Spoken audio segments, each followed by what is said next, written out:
A code blue is one of the most intense moments in nursing. Alarms sound, people rush in, and seconds suddenly matter. In those moments, panic helps no one. What saves lives is a nurse who understands their role and acts with clarity. Welcome to the Learning Studio, where we don't just teach theory, we show how knowledge turns into real-world understanding. Many students imagine code blue situations as chaotic scenes where everyone does everything at once. In reality, effective emergency response depends on structure. Code blue protocols exist to replace confusion with coordination, ensuring that critical actions happen in the right order. Think of a code blue like an orchestra performance. If every musician plays randomly, noise replaces music. When each person follows a defined role and timing, the result is controlled and effective. Emergency nursing works the same way.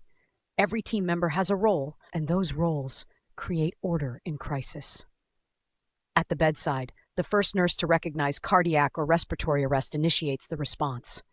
This may include calling the code blue, starting chest compressions, and ensuring the airway is supported. Early action, even before the full team arrives, dramatically improves patient outcomes. As the team assembles, responsibilities become clear.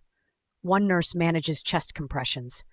Another assists with airway and oxygenation. Others prepare medications, monitor the cardiac rhythm, document events, and communicate with the team leader. Clear communication prevents duplication and delays. Understanding the purpose behind each action builds confidence. High-quality chest compressions maintain circulation. Airway management supports oxygen delivery. Defibrillation corrects shockable rhythms. Medications support heart function. Each step addresses a specific physiological need. The nclex tests code blue knowledge by focusing on priorities and safety. Questions often ask what action should be taken first or which intervention has the greatest impact on survival. The correct answer usually reflects immediate life support rather than secondary tasks.